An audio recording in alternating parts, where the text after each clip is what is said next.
Thank you, Ruben, for No the nice worries. introduction and setting the ground rules. I'm very happy to be in all your midst again. Thank you to the youth network that Ruben and the others are now nicely running.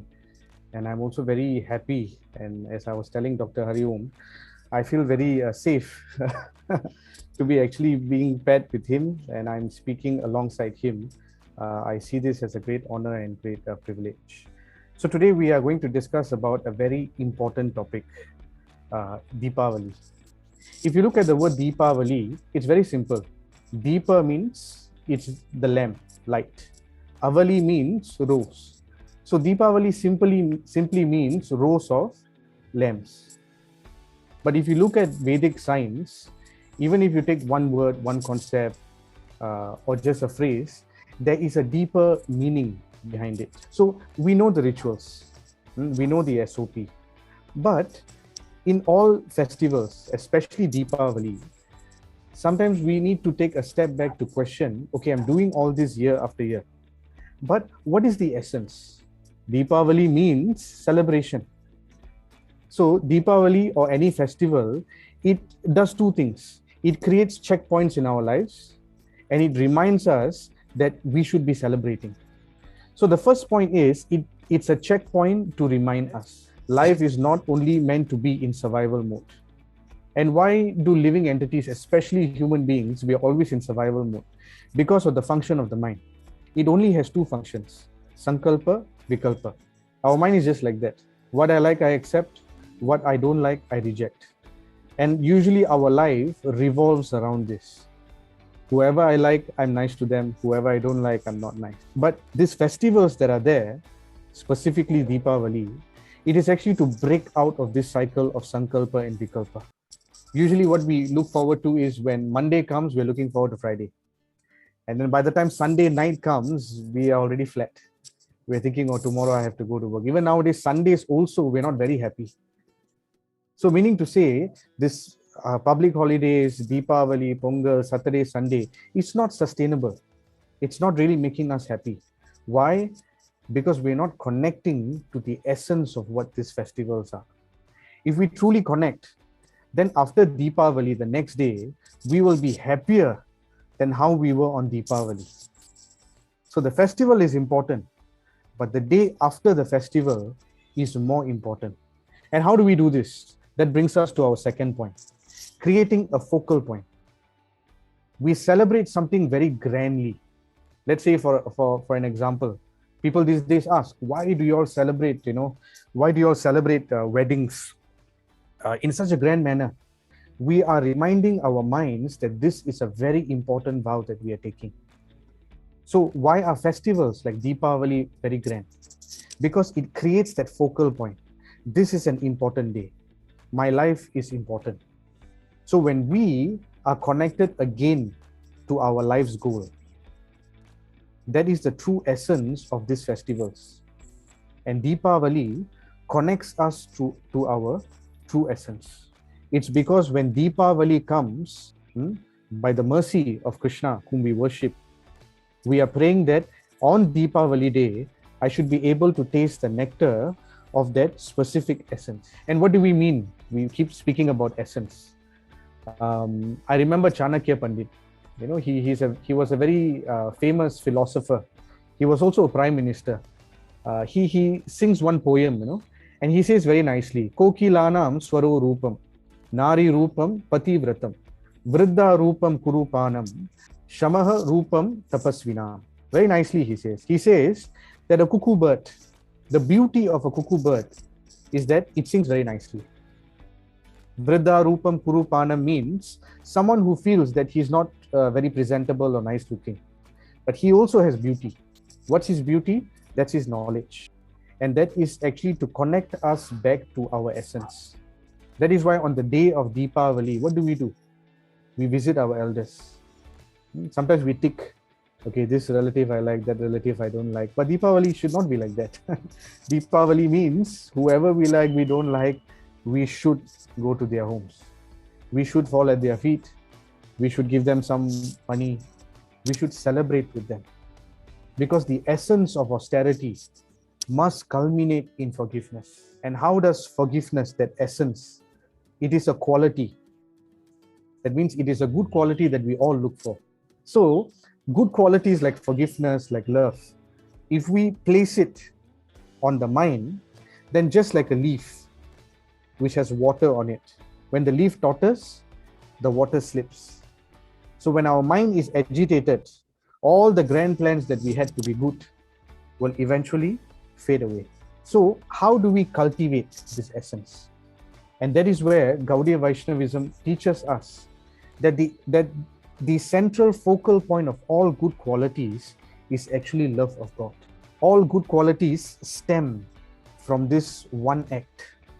So the moment he goes out, we lose the happiness. And Lord Ram is called in many ways. He's called Lord Ram, he's called Krishna, he's called Jehovah, he's called Allah, he's called in many names. But essentially, he has left the heart due to many reasons or many misconceptions that we have. So Ayodhya became a ghost town. And when ghost town was created, negative emotions started to enter. They were in lamentation, they were anxious, they were depressed. So the moment the Lord departs from our heart, we are also infected with such negative emotions. We feel bored, we feel anxious, we feel stressed. Sometimes we feel prejudiced, or we exhibit prejudice. There's envy, there's anger, so many qualities, greed. And what we do is we try and remove it one by one by adjusting the mind. But we all know that it's so difficult. So the essence of Deepavali is what the denizens did when Lord Ram returned after 14 years. There's a lot of positive vibration. So the question we need to ask is, do the positive vibrations continue the day after Deepavali? That's the main point. And when we speak about positive vibration, one may ask, this is a cliched term. What is the meaning of positive vibration? Again, we get it from Bhagavad Gita. Satyam Priya Hitam Chayat.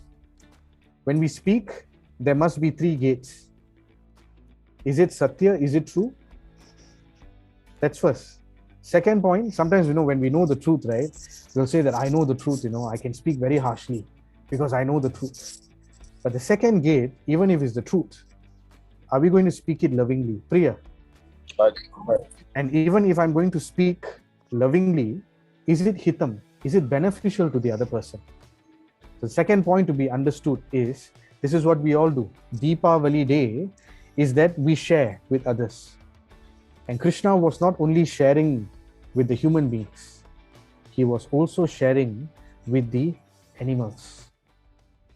So Krishna taught us celebration does not only belong to the human society. Celebration does not only belong to people that we like. There must be unity in diversity. So Krishna accepts the diversity, and that is the essence of Deepavali. So the aspect of love is not stale. It's not always rosy as how we expect it to be. It is very dynamic. But there are 2 points that one must do to establish love. And this is depicted in the end of the pastime. When Mother Yashoda tries to bind Krishna to punish him. When she binds him, it's always 2 fingers short. And our scriptures tell us that these 2 fingers denote 2 things. One is endeavor and one is mercy. An endeavor, I can give you an example. If let's say I'm married, I have my wife at home, and every Deepavali I tell her, my dear, I love you. Her birthday comes, I tell her I love you. Anniversary comes, I tell her I love you. It goes 2-3 years. 3rd year, she'll look at me and ask, okay, you tell me you love me, but where's the gift? I'm busy washing the dishes. You don't come to the kitchen ever. Where's the endeavor? So when there is love, there must be endeavor. So we say God is in our heart. Yes, very nice. Wife is also in heart. But try telling that to your wife. Or wives, try telling that to your husband. They'll flip. There must be endeavor. So first point is, when there is love, there is service. There is endeavor. And as we endeavor, how does the love descend into our heart? Not just because we endeavored. Love blooms when the other person reciprocates? Wow, thank you, Mr. Muthukumar. That was amazing, and I have to say, impeccable timing. So first and foremost, thank you so much for inviting me here and giving me this opportunity to share. And I must say, I'm deeply happy and thrilled that we are having a session of this nature to discuss what is the significance, what is the meaning and the role of festivals like Deepavali in the Hindu life, in our Hindu culture.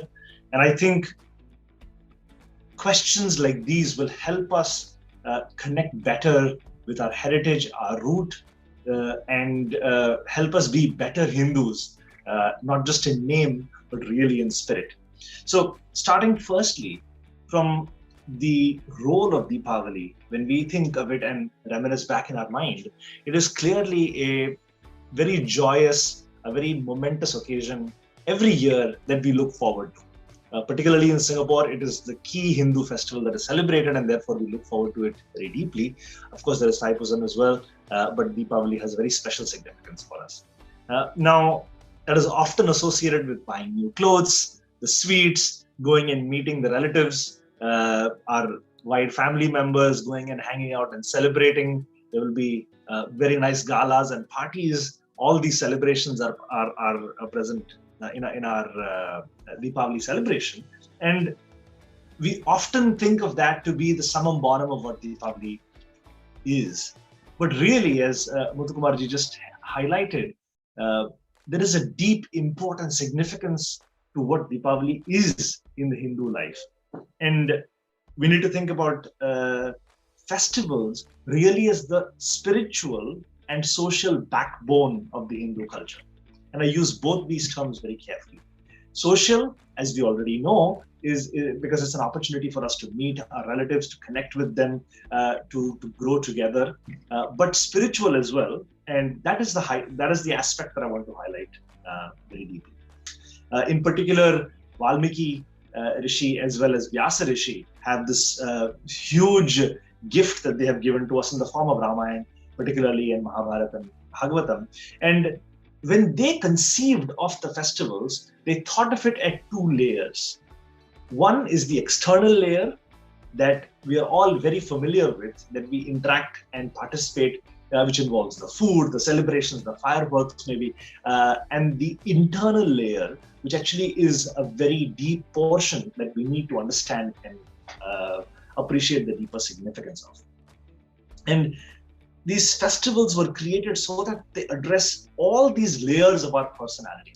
We'll first start off from the third row and then we'll go through the table. The first row stands for BM and I, which is the body, mind, and intellect. We understand these three terms very easily. Body is our physical structure.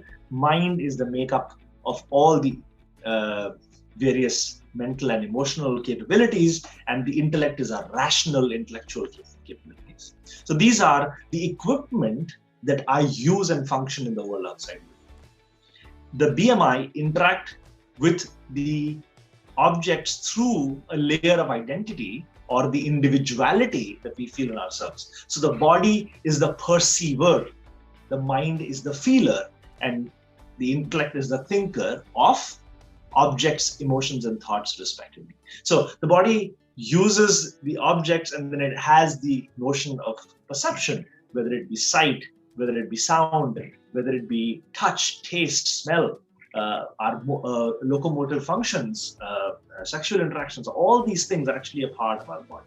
The mind then engages with the emotions, the individuality manifesting as the feeler, and the intellect interacting with the thoughts as the thinker. Now, guiding all this is something on the top here called vasanas. And those of you who are familiar with the Tamil language will know that vasana is actually the smell or a sense or a fragrance. And this vasana actually corresponds to our deep-rooted tendencies in our being. And in some sense, you can call this the unmanifest aspects of our ego. So I've used the word ego twice here. One is the manifest ego.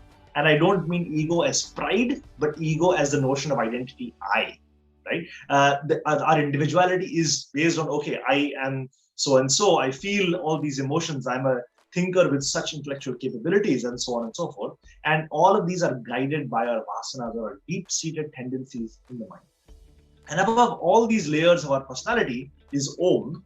And according to Hinduism, we know that this represents the highest truth. In the Vedantic school of thought, this is called Brahman. In other schools of thought, this can be the Supreme Lord, which emblemizes the pure consciousness, the pure bliss, the supreme truth. And in particular, very specially for the Diwali's context, there are two stories that I would like to address. One is the story of Ramayana, exactly as you mentioned, and the other one is from Bhagavatam about the Narakasura story. So let's first look at Ramayana.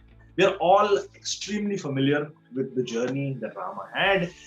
But if we look at the various characters, I don't know, the story is already very familiar, so I do not want to repeat the story, but the characters and the significance that they have is very important for us to think about. Rama, from the Vedantic perspective, actually corresponds to Brahman, or the supreme truth. And Sita is our notion of Jiva, of our finitude, which is associated with Brahman, but sometimes we get attracted by the golden deer, by the fascinations of the world. And because of that fascination, we send Rama away to go and capture those fascinations for us. So we give away infinitude and we try to capture some likes and dislikes. And then comes in this process Ravana. Ravana is a 10-headed monster. The ego and the 10 heads of the ego correspond to the 5 senses of perception: touch, taste, smell, and so on and so forth, and 5 senses of action: your hands, legs, your ability to speak, sexual organs, and excretory organs. So there are 5 senses of perception, 5 senses of action. These are the various 10 things, and the ego, or the Ravana character, corresponds to somebody who has put senses above all else in life. So this is one story. The other one is that of Narakasura. It is very popular in the southern part of India, but also in Bhagavatam and Mahabharata, this is very nicely covered. The story is that of Krishna and Satyabhama, his wife, going to then counter this Narakasura. Narakasura is the Asura, or the person who has these Asuric or demonic qualities, and wherever he goes, there is hell. That is why Naraka. So again, Narakasura is representative of the individual ego, which makes us feel limited, it makes us feel bound. And that Narakasura has actually gathered and has persecuted 16,000 women. And all these are captured, and all these women are unfortunately subject to abuse by this ego. They symbolize the ego's need to go and hunt for passions, for all the various desires. And no matter how much you have, you will never be satisfied. You want to conquer more, you want to get more, you want to hoard more. So in some sense, this is again a different version of the same journey of the seeker towards fulfillment, towards the supreme truth, that is also embolized and is very important in the context of the Bhagavad. So both these stories, at one level, if you think about it at a very body level, if you want to talk about a body level of the festival, it talks about how we engage in various celebrations, whether you put on a string of lights, you celebrate and have sumptuous food, and you partake of with your family. At the emotional level, we talk about the connection with the higher power through love, through dedication and devotion. And at the intellectual level, the Jnana perspective, we talk about how the journey of the seeker to the highest truth, the Jiva re-merging with the Brahman and the Paramatma. The vows that we choose to pursue on the next day, how do we make ourselves a better seeker? How do I do that little step change to become a better version of myself than I was yesterday? And the Deepavali becomes a very beautiful opportunity for us to do this internal churning apart from the external celebration that we always do. And both these come together to have a complete internal and external celebratory occasion.